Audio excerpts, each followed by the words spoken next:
10:07 in the morning, West Coast time. It's still Thursday, the 25th of April, 2024.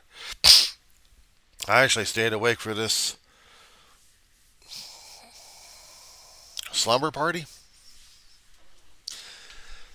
Supreme Court of the United States of America have been listening about the case of Trump versus the United States regarding his immunity deal, or he thinks he's going to get complete immunity.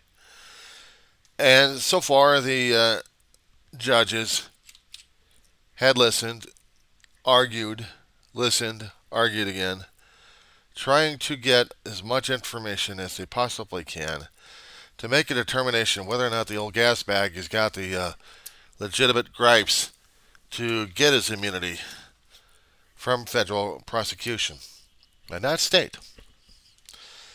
See, that's the thing I think the old gas bag is getting at this point. If he thinks he can stall out Scotus at this point over here, the problem is he can't do that to the states because the states are independent. If his if his civil rights are not being violated, of course, you could try arguing about that in the court system and then really drag him up. But no, what he was trying to do was he was trying to forestall everything, get more sympathy so he can get his votes necessary so he can win an election by fraud again. I said it. He's using every dirty trick he knows, and even more so, just to get it back.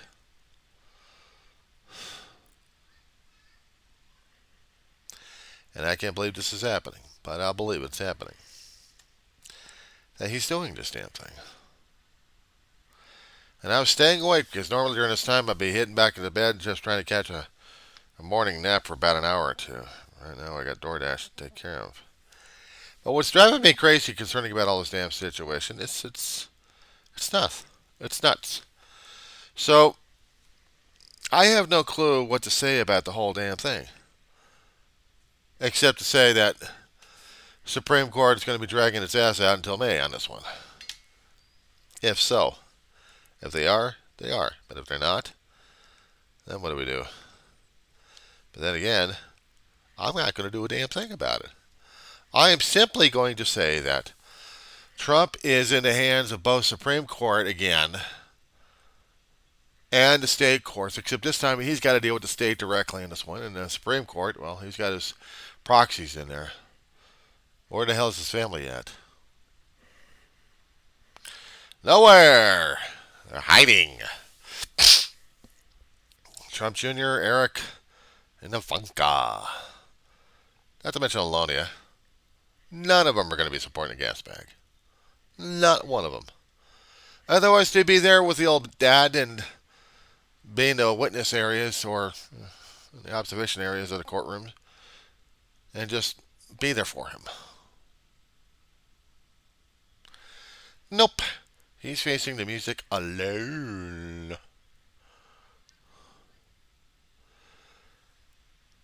And now we're dealing with the Supreme Court of the United States.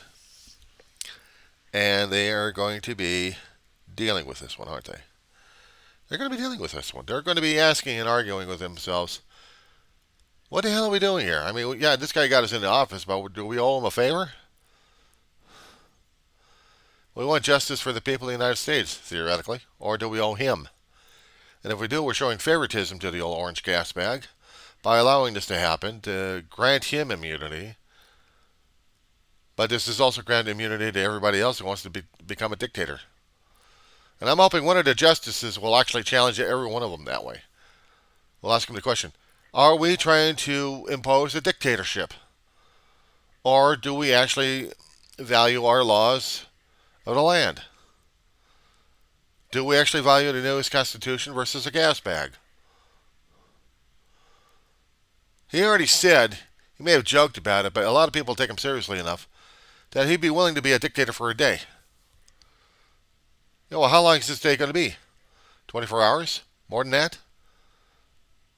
Is he more unwilling to desecrate the Constitution by manipulating Congress one way or another. If he can't get the people in the next term for both House and Senate, I don't know how the hell he's going to be able to do that. Does he do an executive order to take out an amendment? He can't do that. He needs Congress to take out an amendment on this one. He needs Congress to amend and adapt it. Assuming, of course, he can get the people in there necessary for it. And if the people aren't backstabbing each other left and right. If the people are going to be actually getting a Democratic, hopefully, majority in there. For both House and Senate. Because maybe we can fix the mistakes that he's been making. That he already made a long time ago. We have Biden in the office right now, but my question is he going to be able to deal with it? Is President Biden going to be able to still deal with what he's got to deal with? He's scaring me. He's scaring me. Biden? Yeah. I know he means well. He's trying to keep up the energy level. But he's got the orange gas bag and his own cronies out there. If the public is sick and tired of the Trumpism and the Trumplicans out there,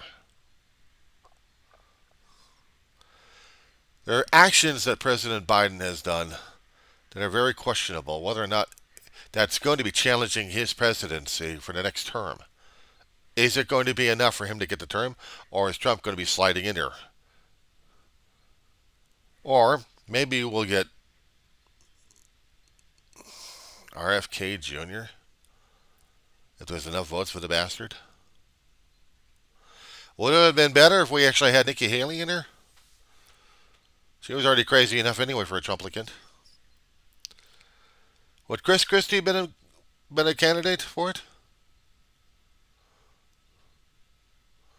Sure as hell not Ron DeSantis, or Sanctimonious, some people called him. We had all these people out there. I would be surprised if Kamala Harris got the nomination for presidency. Sideswiped Biden's ass and got the presidency of the United States. The first black woman in the Oval Office, and not as a VP, but as the president. Think of that one, guys. Think of that one, ladies and gentlemen, and everybody else. If Kamala Harris actually had write-ins putting her ahead of Biden for the presidency of the United States, would she accept it? What happens if she got the nomination in the Democratic parties? You had the Republican ball and get the Democratic ball. So the Republican convention would nominate the old gas bag, but would the Democratic convention nominate Kamala Harris as president? She's young, she's strong, she's idealistic. She'd probably be leaning heavily on Biden's intuition, but she also have other people with her as well. She would be representing a little bit of youth, a little bit of common sense. She knows politics. She knows how to do things in Senate. She also knows how to do things concerning about as a prosecutor if need be. She would understand the law. If Biden was like an advisor to her, as she would become president, she would have to deal with the international stage. She would have to deal with everybody. The reasons why she kept going out and flitting around left and right is because she's trying to get to know the game plan for the past 4 years. She would know the characters. She would know the players. Which governments are allies, which governments are not. She would know how to deal with the United Nations. But the other thing is she would know how to play politics with the House and Senate. She already had her stint as a senator and became vice president. I would hope, maybe, just maybe, she'd be able to do this. I'll put you on pause for a second. Short while I'll be going outside to get my DoorDash, Grub, grocery run. But I'm thinking about that one. I'm thinking about that heavily here. What if President Joe Biden was not able to get the nominations necessary? Would Kamala Harris pick up the torch? If she would, I would vote for her. I'll probably send this one over to the White House anyway, just to let them know. I want a Democrat in the office. Okay, I want a Democrat in the House of Representatives to be dominant. I want it in the Senate. I want bills to be passed to help our structure. Now, granted, some of the stuff that we have a few Democrats out there who are proposing socialist programs. Not exactly necessary, but they're good ideas and ideals to shoot for. Why do I say that? Because coming from a libtard Democrat lifer. Because knowing how the socialism works, you've got to pull money out of people's pockets to pay for the shit. That's how it goes. That's capitalism. You got to pay people to do the job. You pay the government to do the job. It's coming out of our pockets. I know it's coming out of the taxes. They want to tax the rich all the time. Fine, we tax the rich all the time. But it's still coming out of our own damn pockets one way or another. There had been one proposal floated by the Republicans of having a flat tax for everybody. Doesn't work. Doesn't work. How? And I'm not an economics professor on that one. If everyone had a flat tax of 35%, even the poor and supposed middle class wouldn't be able to pay for that shit. 5 or 10%, maybe. But 35%? Forget it. There's no way in hell we'd be able to do that. We'd make a poor society after that. So that wouldn't work. It would have to fluctuate by income. It would have to fluctuate by income, even if it means fixed income at this point over here. And that kind of sucks. Because, you know, being under fixed income, being under federal, basically I got disability through Social Security for physical and mental health. I got that. I can't work anymore. I'm having issues. I've got medical and physical. They're in the records. Would they be able to take money out of my Social Security for a tax? I already paid in Social Security all my life. Well, my working life anyway. Since I'm about 16 or 17 years old. I'd put in. So now I'm getting a small portion back for my life. So, not exactly the best thing to deal with, but you know, I'm dealing with that one. But here's the situation I'm dealing with. The money I put into the government system, is that going to help with the services we got right now as it is? Don't worry about a bloated government system. Don't worry about the largest megalomania bureaucratic system on earth. And they want to narrow it down to at least an ineffectual one. I had to tell these people that there's got to be a balance point in there, because you have to have a government system that works, but you can't be working the people to death in the government system either. Less work for the federal government and more work for the states? What happens if the states don't want to do the damn job? What happens if the states don't want to do the damn job? We already had that once before. We didn't learn our lessons, did we? We were broke when we finished up the Revolutionary War. We owed. We owed countries. We owed bankers. They wanted the reimbursement right then and there. They'd be taking property left and right. They'd be the landlords. They went after landlords, landholders. They were doing this. Did we learn from that one? Nope, we did not. Why not? Because we did not. People thought it was too damn unfair, and they rebelled. States couldn't take care of it, so they asked for the federal government. Federal government says, "Oh, I'm sorry, because of the Articles of the Confederation, That wasn't going to help you much because put more power into the states, which they didn't have to deal with Shays' Rebellion. Go research. See, I don't like to put the links in there. I want people to research it themselves.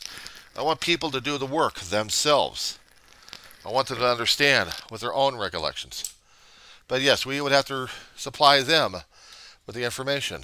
Gee, I'm not the federal government. Sometimes I will and sometimes I won't. If I value the information is worthwhile researching, then you guys research it. You guys have to know what the hell you're dealing with here. But apparently you don't. So you don't care about this one now, do you? But this is insane, isn't it? It is. It's insane. We had to have we had to have federal articles. We had to have a new constitution with a federal uh, strong powers, shall I call it, in order to guarantee that we would not be crushed by bankers and stuff. But it was way more than that. Constitution's way more than that. It's imperfect as hell. It has room for improvement. That's why they allow more amendments in there to build upon. The country's imperfect, and we want it imperfect. If we had it perfect, we'd be boring. Let's face that one. With that in mind, that being said, pause again.